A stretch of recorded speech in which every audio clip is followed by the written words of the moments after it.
best thoughts saying, put them on display, on repeat in your brain till you're feeling no more pain. Never slow yourself down, you can do some more. Push past all the pain and you find a door. Open it up and finally explore everything that you thought you could never do before. And even when you feel low, you can still go. Even when you feel slow, you can still go. Even when there's no hope, you can still go. I never answer to no, man, I still go. Go, go, go, go, go, go, go, go, go, go, go, go, go, go, go, go, go, go, go, still go, go, go, slow, go, still go, go, slow, hope, go, still go. I never answer to no, man, I still go.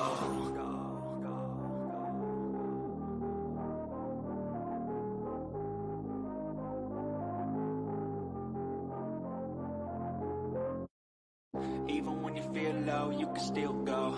Even when you feel slow, you can still go. Even when there's no hope, you can still go. I know.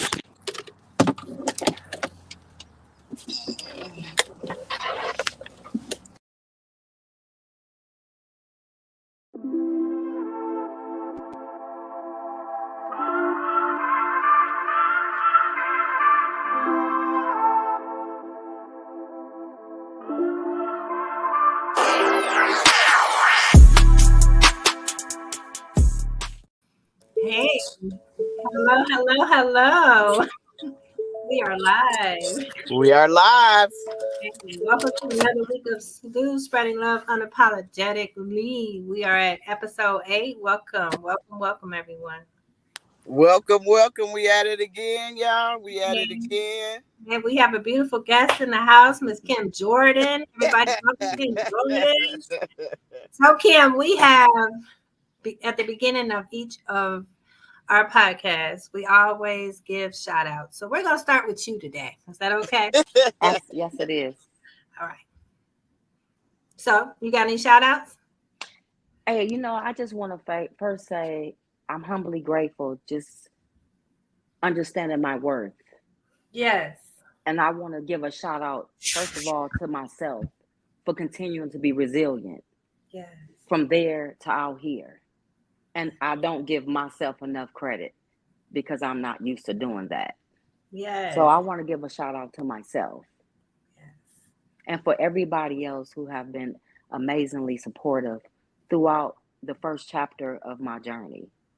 Wow. And I want to thank you all for allowing me this opportunity to be able to extend myself to people so that they can understand the profoundness of their choices and decisions. Excellent. Thank you. Absolutely. Thank you so much. Gaylisa, where you at? My girl be disappearing on me. So I'm going to give my shout outs, and I'm sure she's going to pop in because she's going to introduce you and tell the world who you are. So Tamora Freeman here, co-host SLU. My shout outs this week. I just want to thank God for this week. It's been a kind of turbulent, topsy-turvy. And I just want to thank him for getting me through this week. I always thank my co-host, Miss Gaylisa Carr. Thank my daughter, my kids, my grandkids, and soon to be great grandkid coming up, Lord Jesus. I want to thank each and every person who is boots on the ground helping people out in the community, in many different areas of school of thought, from the homeless population to felony impacted. It's a tiring job, but it's so worth it. And I appreciate each and every single one of you. So I want to shout you guys out this week. And I'm going to turn it over to Miss Gaylisa, and I'm going to put out. Thank you, guys. Of course, we got to give it up for God and whoever we believe in and trust. My family, friends, people I know, people I don't know. All the people out here in the struggle, all the formerly justice involved individuals that we both know. And special shout out to my cousin Key. Special shout out to my son to hang in there. You know what I mean? He's still in the struggle, but we out here for it. And I have over here one of my friends. You know, we walked the same from the beginning. I can remember you from the beginning. We playing basketball, going to the gym.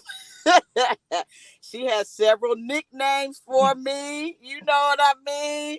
But she always had that smile on her face, and you know what I mean. It's you can't even explain the camaraderie when you go all the way from that to now we sitting right here looking beautiful, telling y'all and sharing with y'all, you know, things that happen to us so other people don't have to do it, because that's our purpose.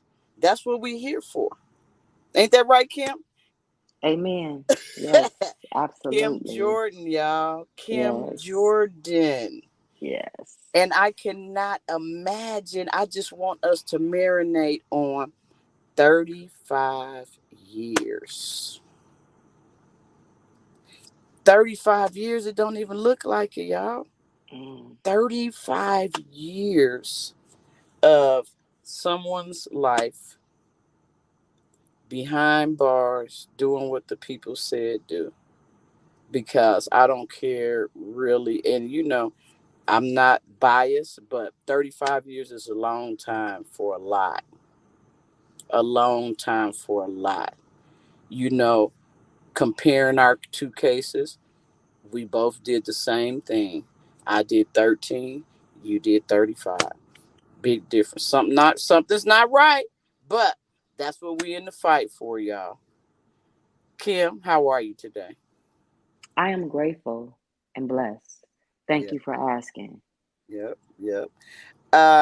So 35, what does that mean to you? 35 years. Mm, appreciate that question.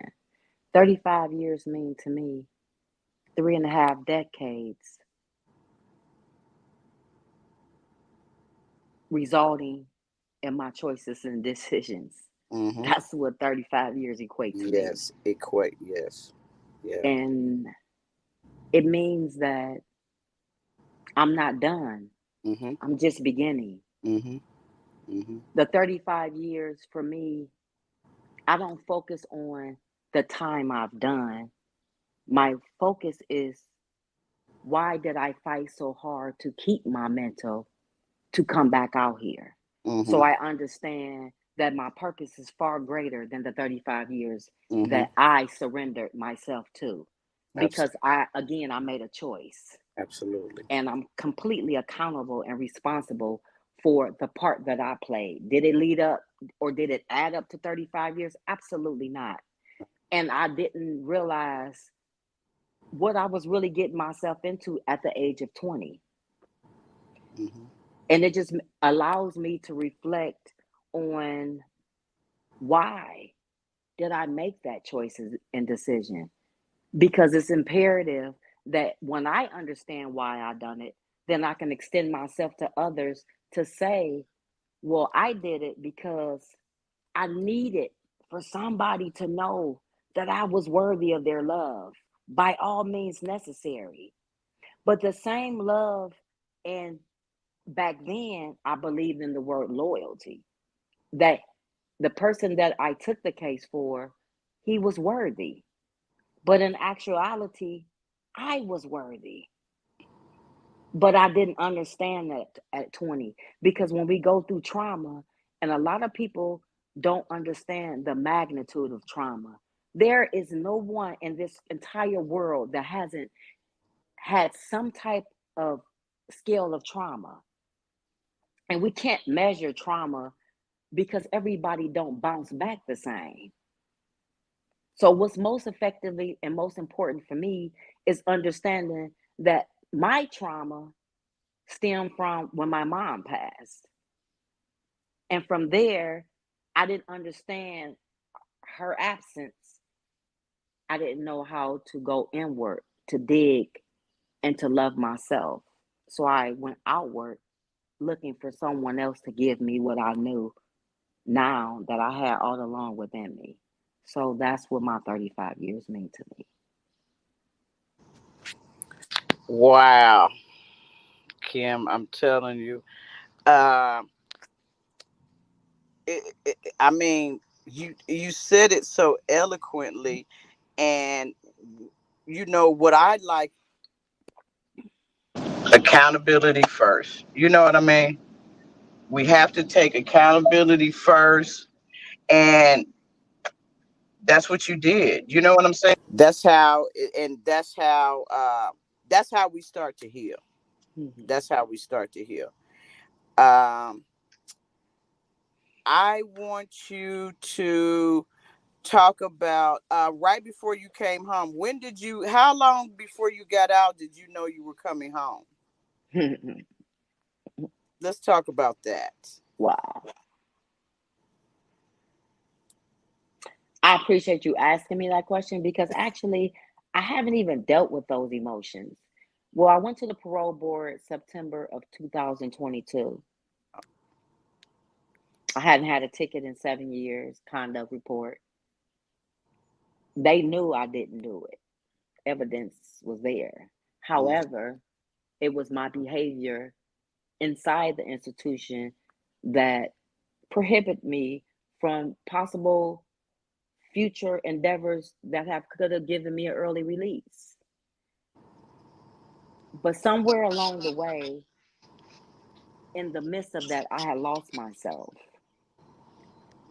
And I know that in order for me to come home, I knew that I had to dig deep and make some changes for no one other than myself if I genuinely wanted to come back out here. And when I went to the parole board in September of 2022, it wasn't a full panel. So therefore, if it's not 5 or more people, you can't get a decision that day. So unfortunately, it was only 4 people there, which I felt that they felt me. However, mentally, it still was the unknown. And the fact that for all those years, being incarcerated, it's not a physical job, it's a mental and emotional job. And thinking about from September to the end of October, 30 something days, I had to wait for a decision. And they recommended my freedom. But also, the second phase was my victim's family. How did they feel? I can,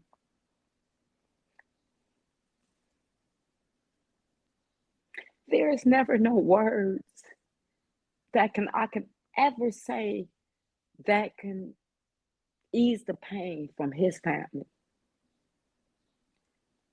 I will say that there isn't ever a day that goes past that I don't think about me planning that robbery, even though I had absolutely no idea the end result was going to be a murder. But I felt completely accountable because had I never planned that robbery, my co-defendant would have never had an opportunity to kill this man. And that's the exact same thing I told the parole board. And also to add that I cared for him. Moving forward, the family um, protested my release. And I had to, in December 6th, I had a full panel hearing. And of course, they shared their side, my attorney shared my side. But the reality was, I didn't kill him. And there's evidence to state that. However, my question is, and my question was, I sacrificed a life and a half for a crime they know didn't merit 35 years nor a life sentence. But because of my choices and decisions, that was the outcome. So December 6th, I had a full panel hearing. I waited. And right before count time, My case manager came and looked at me. And she said, Jordan, you going home.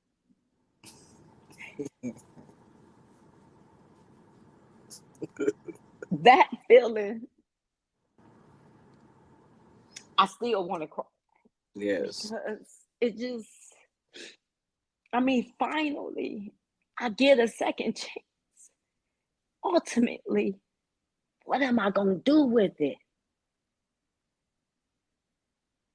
I must make a difference in one person's life because I not ever want anybody to experience remotely a pinch of what I've been through. Because everybody isn't mentally capable of enduring that. Yes. Wow, Kim.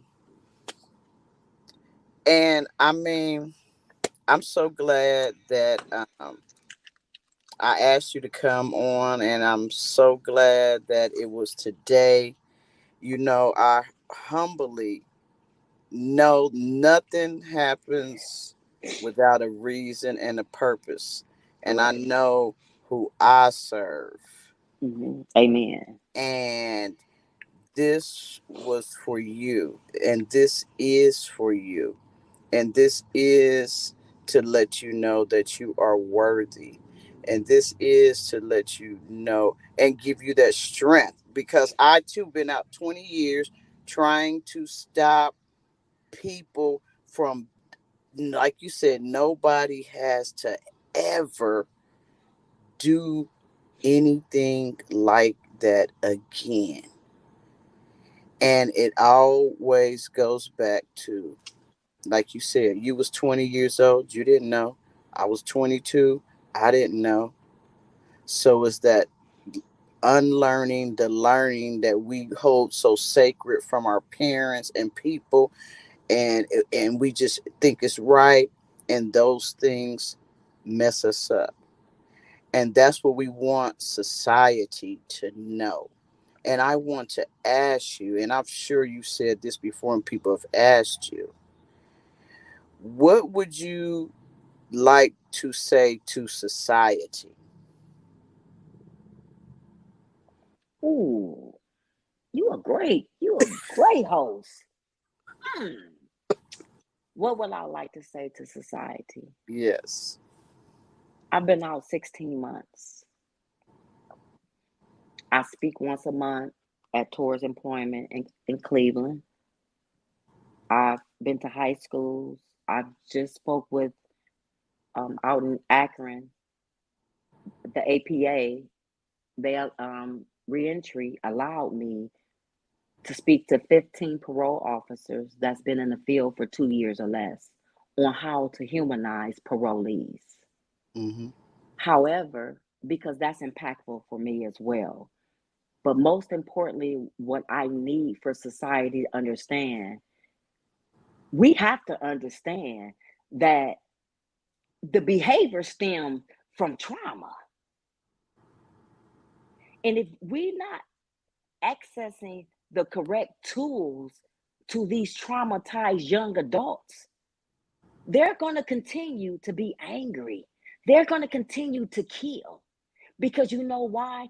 Somewhere along in their upbringing, there was no emotional attachment.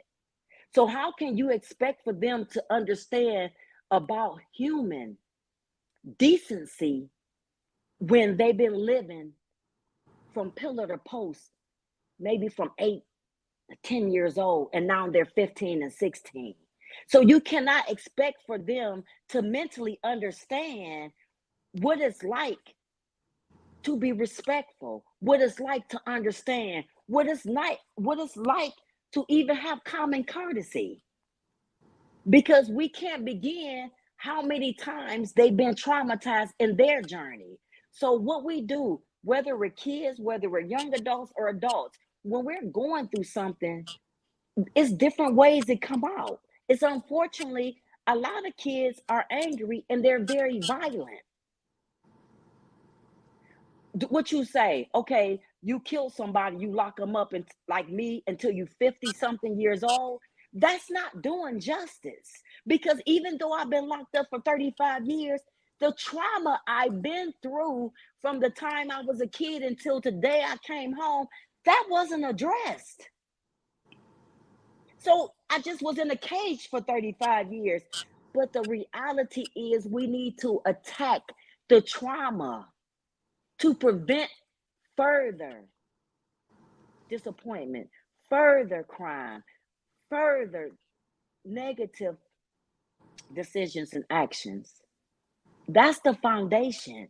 We must understand the foundation of the trauma. Yes. Yep. Yep. So the world needs to understand.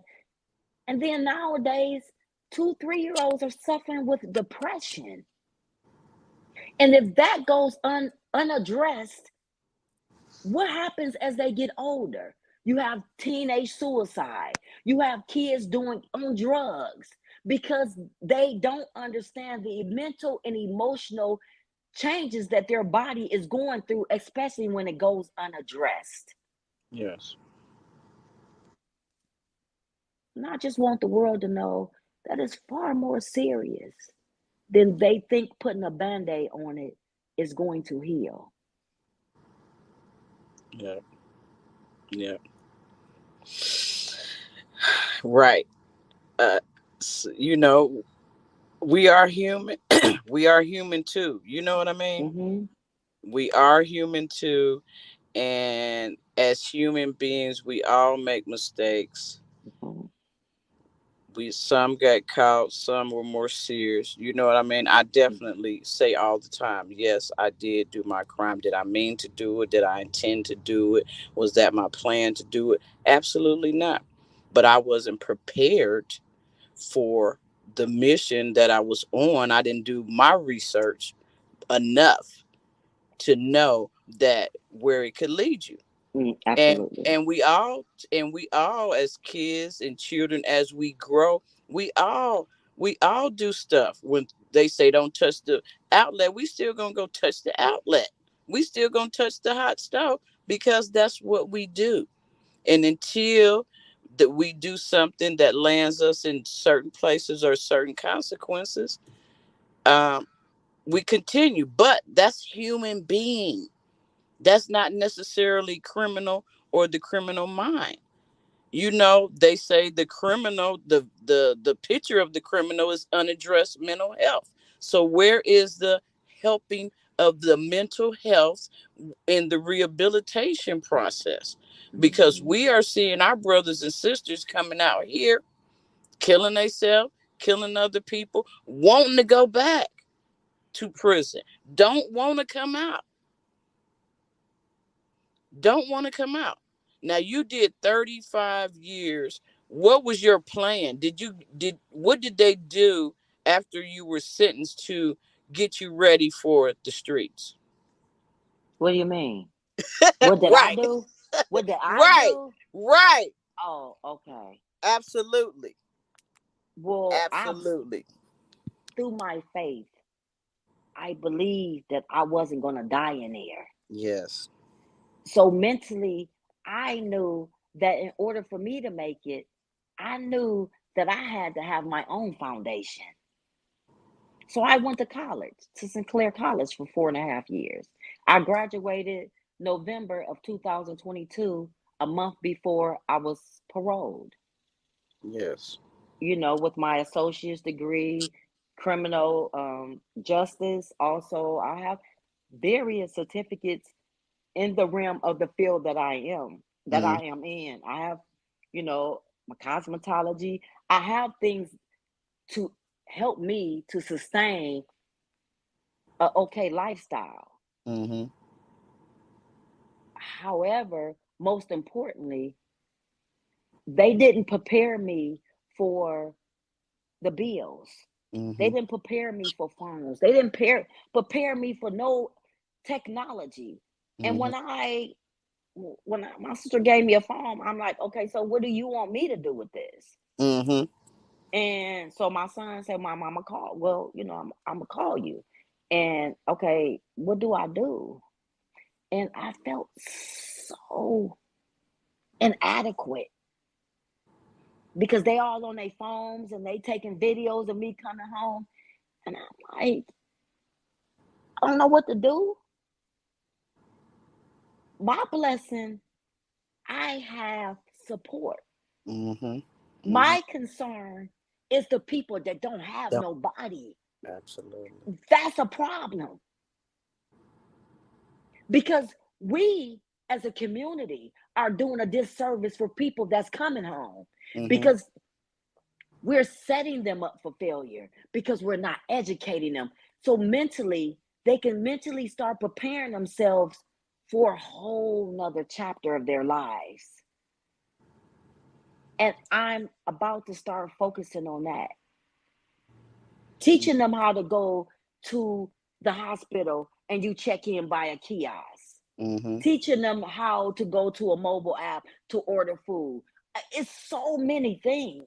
Mm-hmm. But how can you expect for anybody to be successful when you give them nothing but $75 and say, take care, I hope you be well? What does that mean? What does that mean? And if you don't have transportation, 40 of it might be going on a bus ride. So $35, what are you going to do? Yes. It's a problem. It is. And it's a sad problem. I don't believe in loyalty. I'm totally committed. Mm-hmm. Everybody's loyal out here, Mm-hmm. but very few are committed. Yes. I don't need nobody's loyalty. Person that was loyal to me, they left me for dead. Mm-hmm. I was committed to him because I did the 35 that I told him I was going to do for him. So I stand committed on any and everything that I do. Yes. But thus far, a lot of people that I've come in contact with, they've been traumatized from their trauma. And it's hard for them to even adjust. And they've been out here. Yep. It's necessary. It's necessary that we continue to keep our boots cemented to the ground. Yep. Yep.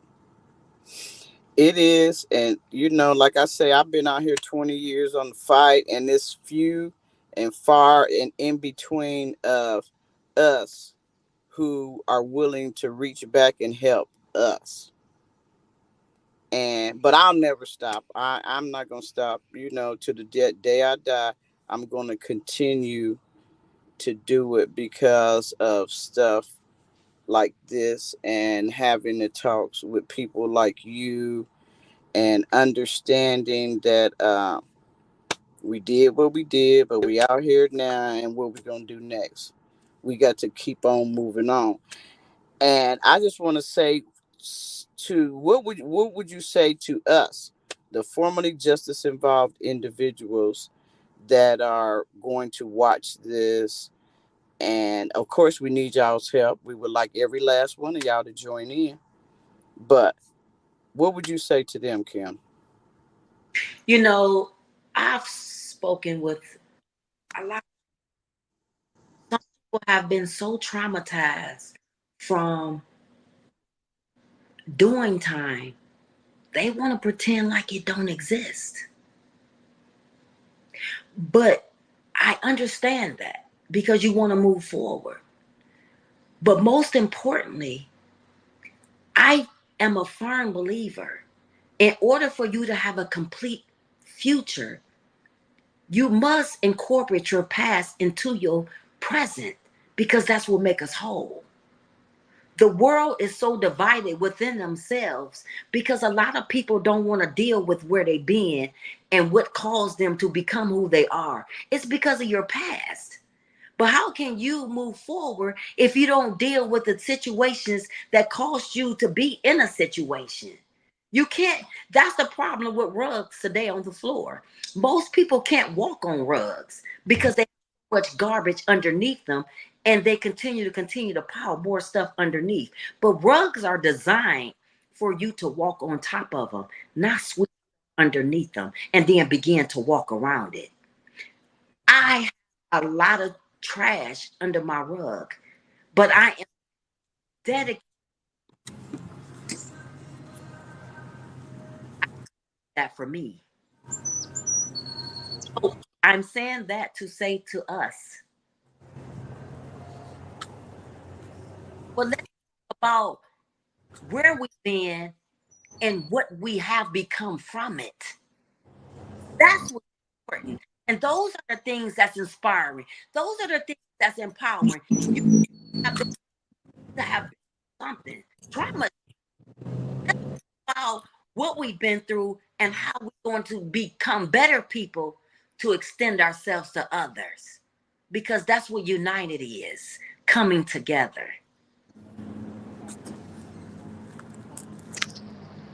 Tell them, Kim.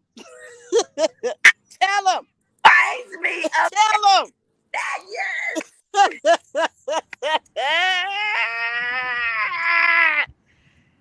Tell them. Listen, I couldn't have asked for a better, a better, better person to come on, Kim Ooh. Jordan. Yes.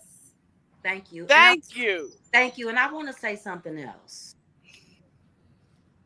I understand who I am.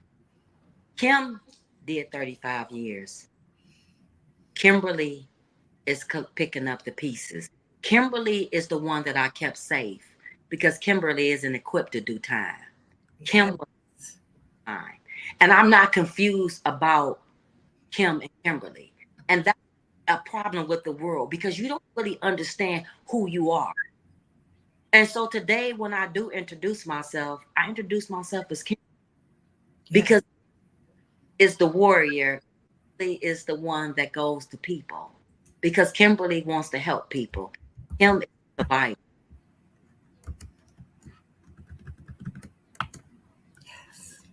Kimberly. Thank you, Kimberly. Absolutely.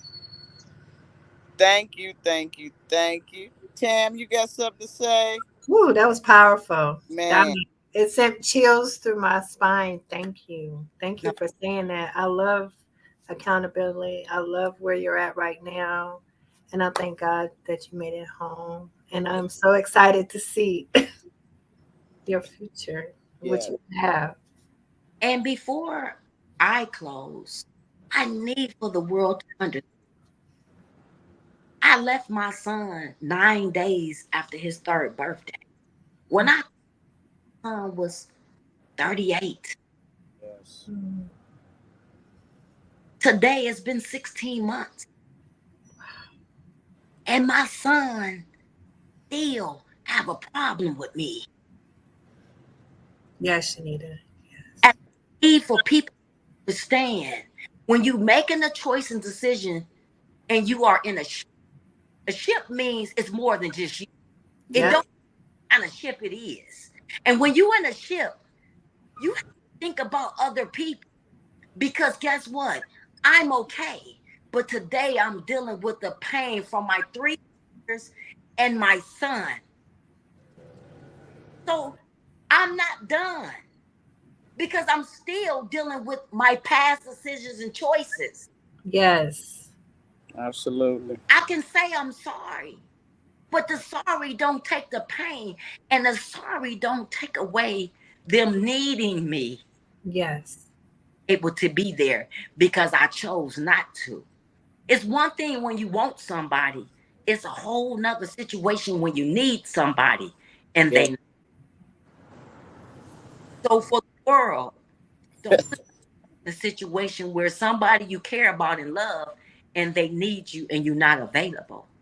Because sometimes you can't come back from that. But I won't stop fighting. Yes. Pray for that. Yes. Yes. I pray. Shout out to our sons. I definitely understand. My son been locked up. This is his 18 years, 2 different cases, 2 different times. But hey, we got to keep moving, right? Yeah. Absolutely. Absolutely. Well. Thank you, Kim. Thank you, Kim. We appreciate you. Yep. Thank you. Woo! So you guys, y'all just heard from Kimberly. Kimberly. Y'all done. Very powerful, very riveting. Got a lot of comments. Thank you guys. Thank you, Kim, for joining our show. Can't wait for you to come back. Anytime. Anytime you ready. Come on. Anytime. Okay, Lisa. Yes. Go up that mountain. No. Go up that mountain, Gay Lisa. No. It look beautiful. I'm gonna be down here looking at it. Oh, I'm so jealous. I'm so jealous. Yeah. You know what? So I'm signing out from Gatlinburg. Yes. Love everybody. Love you guys. Thank you, Kimberly. We will talk soon. Yes. Thank you guys again for having. All right now. Peace out. Okay.